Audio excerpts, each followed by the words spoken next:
this video, I'm actually going to be sharing with you how you can buy traditional land here in Zambia and get to convert it to state land and get a title for it. So make sure that you stay tuned, watch this video from start to finish, Zambians, and you are going to appreciate the information that I'm going to be sharing with you, because it is very vital if you want to get that cheap traditional land and make it your own. Remember, like they say, traditional land is not your land.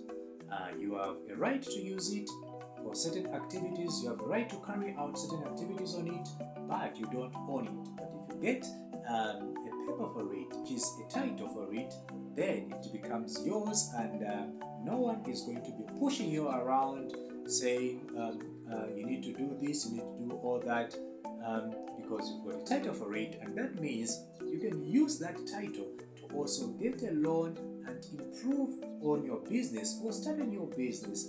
And also, when you buy that land, guys, it means you're securing your future, your children's future, and your children's children's future. So make sure that you watch this video from start to finish, because all the steps that are involved are very vital. So if you're new to my channel, kindly consider subscribing, smash this like button, subscribe to my channel, and turn on the bell notifications so that whenever I do post a new video, you will not miss any single of my uploads. Okay, so let's start by looking at how do you get to buy traditional land? What are the stages involved? Well, in Zambia, traditional land, you can simply walk to a chief or a headman, a headwoman, and ask them for some traditional land, and they are going to sell it to you. They already have some pieces of land which they can actually get to sell. But also, the people under these same headmen or headwomen or chiefs, they actually also sell some of their land, because they may be having a bigger chunk of land, and because they want to send maybe their children to school, or they want to venture into a certain business, they can also get to sell this land, and they can sell it to a person like you who is actually looking for land. So you will hear of land being sold somewhere, and the difference is that for that traditional land, you're not going to get a title for it. So that's the difference from the state land and the traditional land. So the process for buying is like this. Whoever is selling the land is actually going to show you the land. That is step number one. They are going to show you the land, and from there, if you like the land, that's when now you go to the chief so that they can enter you into a book. By you going to the chief, you'll be given what you call an offer letter. Okay, so you can buy, you can get that offer letter from the chief or any person that is selling, but the chief has to know that particular transaction has taken place. So you have to go to the chief just to let them know that this is what is happening, and also because you go to the chief for some other reasons as well, and these reasons include: one, when you buy traditional land, it means you need to be welcomed into that village, you need to be welcomed into that area by the chief and everyone around, and just to make sure that you also participate in the activities of that particular community. So that's the reason why the chief needs to be aware of the transactions that are taking place on that particular land. Okay, and also when you buy, after you get an offer letter. An offer letter simply means now the land is yours. You can start doing whatever activities that you want to do on it. But also, by you going to the chief, it means that you are also telling the chief of your plan on how you are going to utilize the land. Okay, so the chief needs to be aware of that, so that they can also assess, is it for the good of the people who in that village or in that community. Okay, so if the chief is okay with it, that's when you'll be given that so-called offer letter, and then you can go ahead and start building. There is a certain fee that you pay as well when you go to the chief. It's not that big. Sometimes some others charge a 500 kwacha, others charge a 300 kwacha in some areas, distant areas. So it's not that big fee. So make sure that you do that. That's a very vital, because now you'll be entered in what you call a book. Okay, there's that big book where they enter you. If you buy it from the headman or whoever under that. So basically, the land, whatever land you bought, is you're going to be under the supervision of the headman. So headman will enter you into a book, of which that book will go to the chief. The chief is the main person that that oversees land in Zambia. Now, after that is done, don't worry. The headmen are also okay. They are more like supervisors. So when you buy, they'll more like be supervising you in some way. But okay, guys. So here are the steps that you need to take whenever you want to convert your traditional land, which you bought at a very cheap rate, to a state land and get a title for it.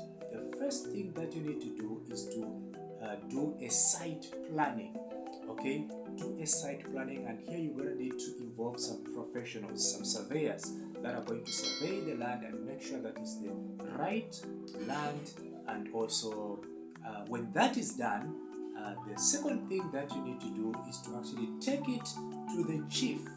Remember, all the land that you bought is a traditional land, and the chief is actually the person that is in charge of that land.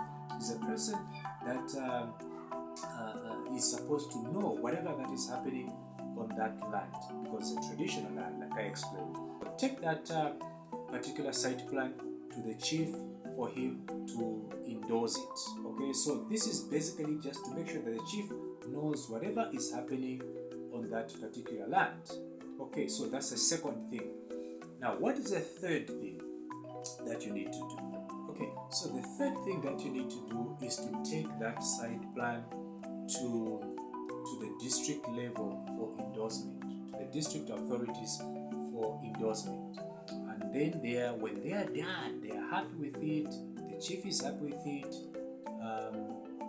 they would actually going to endorse it, because now you're now involving the district, you're now involving the authorities who are away from the chiefs. Okay, so if at the district level, if they have endorsed it, now you take that endorsed plan to the provincial level. Now, heads up, at the district level, there are some district authorities that have actually the powers which actually the surveyors at the provincial level do have. So they are allowed to actually conclude that there, and from there you can actually take it straight to the Ministry of Land. But before we get to the Ministry of Land, let us look at the process as if there are no certain districts where you can actually go to, and from there you take it to the Ministry of Lands. So we can't skip the fourth step, which is actually the provincial endorsement, which is also vital in the whole process. So make sure that you take it from the district level, you take that endorsement to the provincial level, where they're actually going to do some endorsement as well. And if you manage to pass that level, that's when you go to Ministry of Land.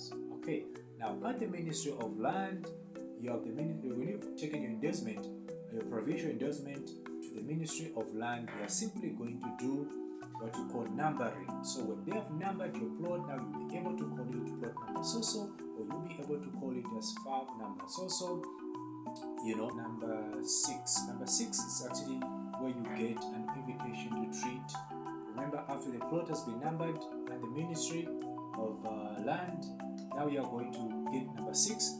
We are going to get what you call an invitation to treat. Okay, and when you have that invitation to treat, it means they're allowing you to go ahead, proceed, and make sure that you conclude all the steps. So you're going to number 7. Number 7 is for you to actually go out there and pay for the offer later. Okay, so at the same Ministry of Land, you are going to pay for the offer later. Okay, and when you pay for the offer later, you are good to go. Point number 8 is that you need now to involve the surveyors. You can actually get surveyors from the Ministry of Land, or you can go get your own surveyors who can actually survey your land and make sure that you pay for that. All the surveyors do charge a small fee, So make sure that you pay them, and they are going to do a very good job for you. Now, surveying diagrams. When you get the surveying diagrams from your surveyors, these are going to help you when you are applying for the title for that land. Remember, you've already gotten your offer letter, meaning the land is yours. It has been offered to you by the Ministry of Land. Now you need to, after you have engaged a surveyor, the surveyor is actually going to give you those proper surveying diagrams, and when that is done, that takes us to now point number 9, where you submit all the diagrams from your surveyors. You submit them to the Ministry of Land and wait for your title. So basically, that's how you convert your traditional land into what you are calling state land, and get a title for it. Well, let me run you through the 9 steps that are actually involved, just for recap's sake. Number 1 is you getting a site plan. Okay, involve a surveyor who is going to do a rough site plan and present that. That's number 2. Present that site plan to the chief and tell him or her what you intend to do, or just to make sure that the chief is in the know-how, that the chief knows what is happening to the land. So number 1, site plan. Number 2, taking it to the chief so the chief can actually endorse it. Number 3 is taking that same site plan to what you call the district, at the district level, and from the district level you take it to the provincial level, and if it is endorsed at the provincial level, you can now take it to the Ministry of Land for numbering. So the Ministry of Land, they'll do a numbering, they'll give it a number, and you can call it plot number so-so, or you can call it a farm number so-so, and from there to get an invitation to treat later. And when you are given an invitation to treat later, you are going to pay for it, and you get an offer letter. Okay, so you pay for the offer letter. It's not a very big fee, it's just a small fee which you get to pay. And when you pay that, now you'll be able to call it your land, but now it's not complete because you don't have the title for it. So get a surveyor. After getting an offer letter, you will be asked to get a surveyor, and a surveyor, professional surveyors that are going to look into that land in details and making sure that they know the size of the land, they know everything about that land. They are going to come up with what you call surveyor diagrams. Okay, and now number 9 is where you actually get to present those surveyor diagram and apply for a title at the ministry. Apply for a title at the Ministry of Land, and voila, that's how it's done. So thank you so much, guys, for staying and watching this video up to this far. I hope you've learned 1 or 2 things. I enjoy having you on this particular channel, so make sure that you subscribe and turn on that bell notification so that whenever I do post a new video, you will not miss any single of my upload. Thank you so much, Zambians. If you're watching from Zambia, I love you guys. Take care of yourselves and make sure that you invest in land, because it is important. You can actually secure your future, your children, and your children's children. So make sure that we go out there and buy land. Thank you so much, guys. Take care. I'm signing out. Bye bye for now. But remember to like the video, like I said.